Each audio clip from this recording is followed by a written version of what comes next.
안녕하십니까. 오늘은 아폴로기아를 그동안 시청하시면서 이런 궁금한 점이 있어요 라고 어떤 분이 질문을 주셨는데요. 그거에 대한 답을 드리는 것으로 준비를 했습니다. 첫 번째 질문은 이스라엘 백성들은 구약에서 하나님을 아버지라고 부른 적이 있습니까? 하는 거고요. 두 번째 질문은 예수님이 하나님을 아버지라고 부르셨는데 무슨 뜻인가요? 라는 것인데요.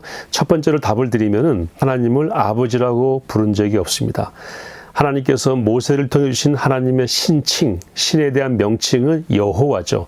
나는 스스로 존재하는 자다라는 의미가 아니겠습니까?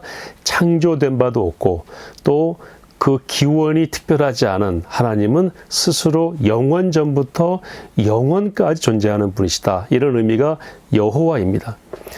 그런데 이스라엘 백성들은 그 여호와라고 하는 하나님의 이름을 부르기를 꺼려했습니다. 너무 위대하고 또 하나님과 인간 사이의 질적인 차이가 있고 하나님께서도 출애굽 당시 이스라엘 백성들을 내가 보면 돌격할까 두려우니 백성들을 멀리 이렇게 옮겨 놓으라고 모세에게 말씀하신 부분도 있고 성막제도 이후에는 제사장을 통해서만 이스라엘 백성들은 속죄 제물을 드리거나 화목 제물을 드리거나 할 수가 있었습니다. 그러니까 중보자를 통해서만 나올 수 있었지 직접 하나님께 나올 수 없었다 하는 것이 그 당시의 구조였기 때문에 이스라엘 백성들은 하나님을 여호와라는 그 명칭으로 부르기도 두려워했고 아버지라고 부르기도 두려워했고 그래서 다른 표현으로 장원 복수형을 써서 엘로힘 우리말로는 하나님이라고 불렀고 또 주님 아도니가 단수인데 아도나이라고 하는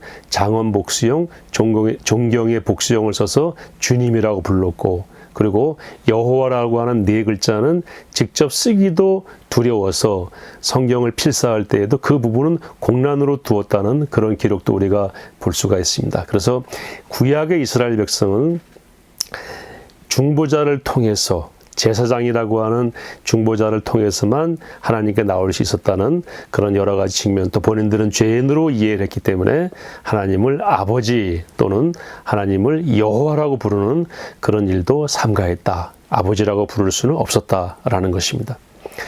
두 번째 아버지라고 예수님이 그렇게 하나님을 표현했는데 그거에 대해서는 어떤 의미가 있을까요? 라는 것이거든요. 여기서 아버지는 헬라어 원어를 보게 되면은 아바 파테를 이렇게 되어 있습니다. 이 아바는 좀 발음을 세게 하면은 아빠입니다. 아빠. 이 아빠라는 뜻은 우리말로 아빠와 똑같습니다. 영어로는 daddy죠. daddy가 있고 father가 있잖아요. 그래서 아바는 아빠고 파테르는 father, 아버지입니다. 예수님께서 하나님을 부르실 때 아빠, 아버지요라고 불렀다는 뜻이죠. 이게 무슨 의미가 있을까요? 여러분, 아빠라는 표현은 아이들이 부르거나 가정 내에서 부르는 가족 용어죠. 친밀감을 표현하는. 밖에서는 그렇게 부르기 좀 조심스러운, 그래 요즘 많이 부르기도 하지만 그런 표현으로 예수님이 하나님을 이렇게 불렀다라는 것입니다. 무슨 뜻이냐면은 예수님은 하나님의 아들이시다. 독생자이시다. 하나님과는 어떤 질적인 차이도 없다. 하나님과 예수님은 동일 본질이시다. 삼위일체의 신비로운 부분을 표현해 주신 겁니다. 그래서 보통의 이스라엘 백성들 하나님을 아버지라고도 부르지도 못하고 심지어는 그 이름을 부르지도 못했는데 그래서 엘로힘이나 아도나이로 애들러서 하나님을 불렀는데 예수님은 나는 하나님의 아들이고 하나님은 나의 아버지이시다 라는 그 표현을 담은 아빠 아버지로 부르셨다는 것입니다. 더 나아가서 우리에게도 로마서 8장 15절에 보시게 되면 우리가 이제 양자의 영을 받아서 하나님을 아빠 아버지라 부르짖게 되었다 이렇게 말씀하고 있고요. 갈라디아서 4장 6절에도 보시게 되면 이제 우리가 아들인 고로 하나님의 그 아들의 영을 우리 마음 가운데 보내사 아버지라 부르게 하셨느니라 라고 기록이 되어 있습니다. 아들의 영을 우리에게 주셨다.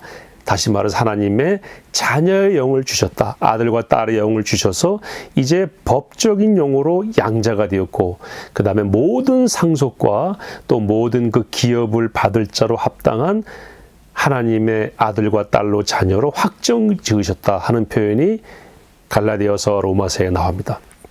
예수님이 하나님을 아바 아버지라고 부르셨죠.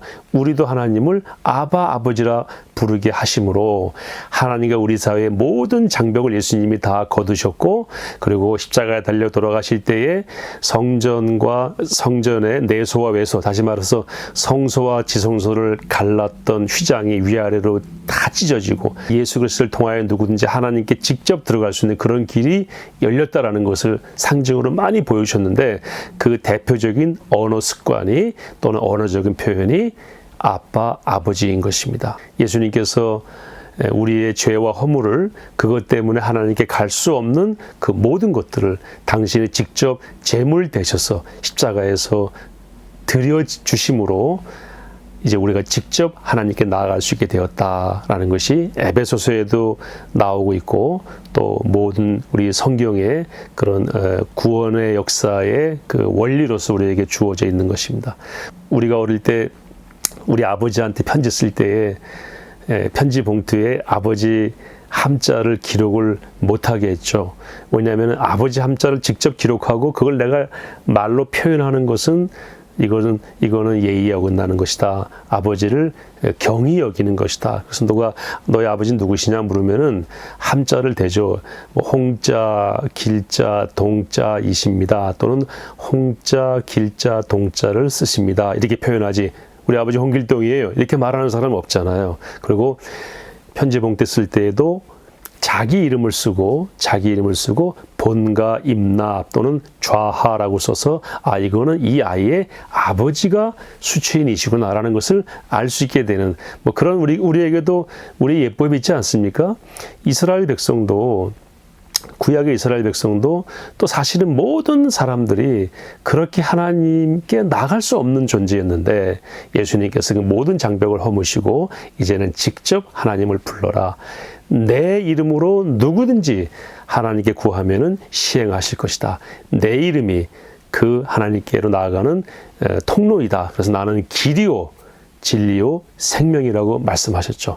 이제 하나님의 이름을 부를 수 없었던 우리가 하나님의 이름을 부르며 아빠, 아버지라고 부르며 나아갈 수 있는 통로를 예수님께서 열어 놓으셨습니다. 그 상징적인 표현 중에 하나가 아빠, 아버지인 것입니다.